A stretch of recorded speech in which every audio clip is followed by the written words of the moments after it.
दोपहर में सार्थक के अंतिम संस्कार के बाद विश्वनाथ अपनी सबसे काबिल सर्वेंट नंदू के साथ शहर के सबसे exclusive private club the heritage में पहुंचा। यह क्लब सिर्फ अल्ट्रा रिच और पॉलिटिकली कनेक्टेड लोगों के लिए था, लेकिन विश्वनाथ सिर्फ क्लब फैसिलिटीज यूज करने नहीं आया था। क्लब के बेसमेंट में एक सीक्रेट डार्क रूम था जहां शहर के मोस्ट डेंजरस क्रिमिनल्स मिलते थे। हेवी सिक्योरिटी से गुजरते हुए विश्वनाथ उस डार्क रूम में पहुंचा। वहां करीबन 30 लोग खड़े थे।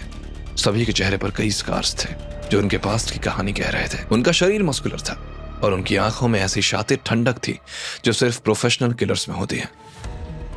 नंदू ने धीरे से विश्वनाथ के कान में कहा, साहब, ये रेड किलर्स गैंग के लोग हैं और जो सामने बैठा है वो उनका लीडर रेड डॉन है। पूरे स्टेट में फेमस है, अपना काम पूरा करने के लिए जाने जाते हैं। विश्वनाथ ने रेड डॉन को देखते हुए अपनी जेब से एक फोटो निकाली और सामने टेबल पर रखते हुए कमांडिंग वॉइस में कहा, जो इस लड़के को मेरे सामने जिंदा लाएगा और उसे तड़पा तड़पा कर मेरे सामने मारेगा, उसे 1 करोड़ कैश। यह सुनकर सभी किलर्स की आंखें चमक उठी। रेड किलर्स के लीडर रेड डॉन कॉन्फिडेंस से कहा, डील डन बॉस, लेकिन हमें एडवांस में 10 लाख चाहिए और अगर बाद में पुलिस का लफड़ा हुआ तो तुमको ही हेल्प करनी पड़ेगी। विश्वनाथ एक ब्रीफकेस टेबल पर सरकाते हुए बोला, यह है 15 लाख एडवांस, कल सुबह तक यह काम पूरा हो जाना चाहिए। रेड डॉन ने ब्रीफकेस ओपन किया और कैश देखकर हामी भरते हुए बोला, हम आज रात ही प्लान एग्जीक्यूट करेंगे। विश्वनाथ उठते हुए बोला, याद रखना, मैं उसे तड़प तड़प कर मरते देखना चाहता हूं। यह सुनकर रेड डॉन के चेहरे पर खतरनाक मुस्कान उभर आई। उसने वेद की फोटो को उठाकर ऐसे देखा जैसे एक भूखा शेर मासूम हिरण को देखता है। शाम को जब वेद और कियारा कंपनी से वापस आए, वहीं कियारा ने भी नोटिस किया कि वेद सुबह से परेशान लग रहा है। वेद, तुम्हें क्या हुआ? सब ठीक तो है? वेद ने अपने दिमाग से सार्थक का ख्याल हटाते हुए कहा, हाँ सब ठीक है, लेकिन तुम आज बहुत खुश लग रही हो, वाइन कंप्लीट होने की वजह से। हाँ, मिस्टर के की वजह से ही सब पॉसिबल हुआ है। उन्होंने डैड की वाइन रेसिपी कंप्लीट कर दी। अब हमारी वाइन परफेक्ट टेस्ट कर रही है। वाइन मेकर्स बहुत इंप्रेस्ड थे। उन्होंने कहा कि ये कॉम्बिनेशन यूनिक है। वाइन फेयर में हम डेफिनेटली मिस्टर कुंद्रा को इंप्रेस कर पाएंगे। वेद ने कियारा का एक्सप्रेशन ऑब्जर्व करते हुए पूछा, कियारा, तुमने कभी सोचा नहीं कि मिस्टर के कौन है? इतना डिटेल्ड नॉलेज कैसे है उनके पास? और सबसे इंपॉर्टेंट, अपना चेहरा क्यों छुपाते हैं? कियारा ने थोड़ा रुक कर जवाब दिया, मे बी कोई पर्सनल रीजन होगा। बिजनेस वर्ल्ड में बहुत से लोग प्राइवेसी मेंटेन करते हैं। वेद ने कहा, लेकिन मास्क लगाना, that's quite extreme, don't you think? Kiara ने सोचते हुए कहा, सिंपली वो अपनी आइडेंटिटी रिवील नहीं करना चाहते। हालांकि कियारा के मन में भी क्यूरियोसिटी थी, वो भी मिस्टर के का रियल फेस देखना चाहती थी। कियारा ने सरप्राइज से पूछा, वैसे तुम्हें कैसे पता? तुम तो कभी मिस्टर के से मिले ही नहीं। वेद ने स्मार्टली हैंडल किया, मैंने उन्हें तुम्हारे कैबिन से जाते देखा था जब निखिल से पूछताछ हो रही थी। यह सुनकर कियारा चुप हो गई। वेद ने मन ही मन स्माइल किया, तो कियारा मेरा चेहरा देखना चाहते हैं, जब सच में मिस्टर के को देखेगी तो बेहोश ना हो जाए। डिनर के बाद जब वेद अपने रूम में आया तो उसे अचानक स्मेल आई। वो भागते हुए नीचे कियारा के कमरे में आया तो देखा कि वो अपने रूम में खिड़की के पास दादी की प्रेशियस नेकलेस देख रही थी। कियारा, तुम्हें कोई अजीब स्मेल आ रही है? कियारा ने स्मेल करके कहा, नहीं तो। कौन सी स्मेल? मुझे तो कुछ नहीं लग रहा। नॉर्मल पर्सन को इतनी फेंट स्मेल फील नहीं होती, लेकिन वेद की एबिलिटीज डिफरेंट थी। उसकी 5 इंद्रियां बचपन से ही बहुत पावरफुल थी। वेद को पता था कि ये गोबर की स्मेल है जो उसने रामू से फैलवाई थी, लेकिन अगर स्मेल इतनी स्ट्रांग है मतलब किसी ने अभी उस एरिया में पैर रखा है।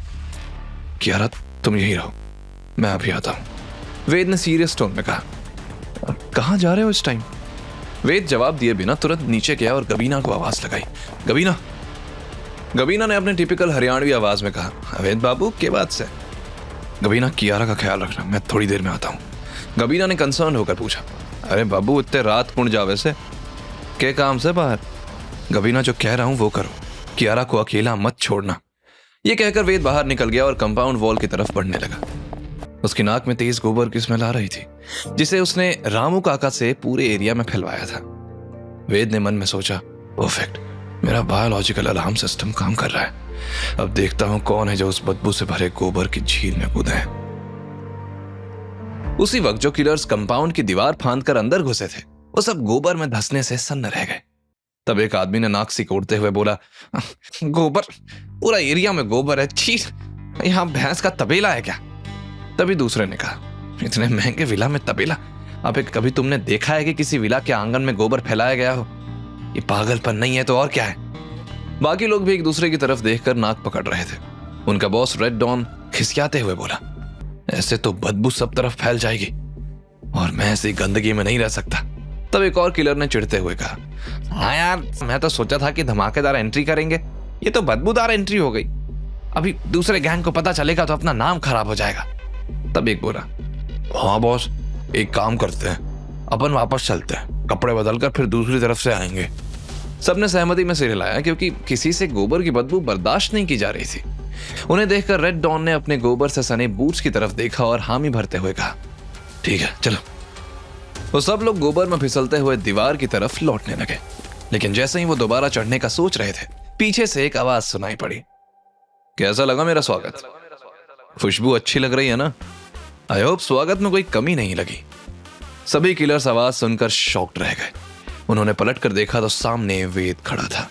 उनके एक्सप्रेशंस देखकर वेद ने मॉकिंगली स्माइल करते हुए कहा, गोबर का तरीका अच्छा लगा, ये मेरा पर्सनल सिक्योरिटी सिस्टम है, नेचुरल जीपीएस ट्रैकर।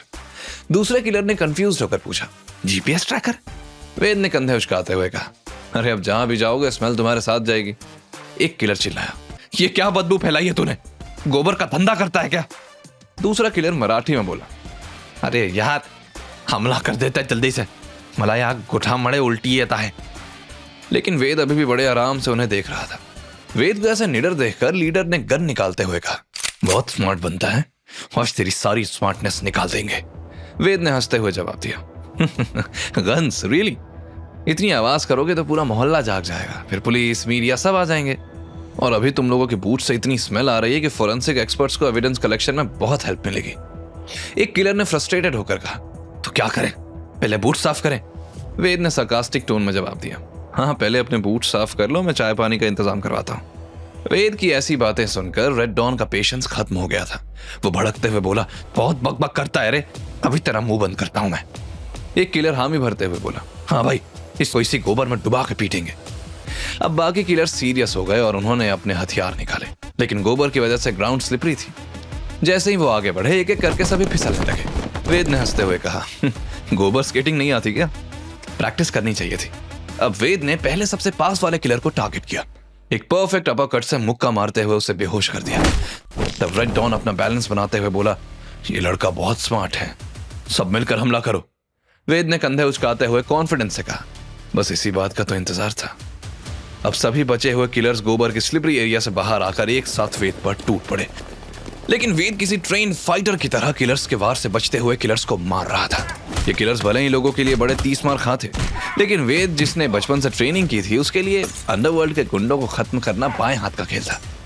जब सभी किलर जमीन पर धराशायी हो गए तो आखिरी किलर यानी रेड डॉन डरते हुए बोला, तू कौन है भाऊ, कहां से आया है? वेद ने मुस्कुराते हुए कहा, मेरा नाम वेद है, अगली बार ये नाम सुनो तो 10 किलोमीटर दूर रहना, वरना इससे भी बुरा हाल करूंगा।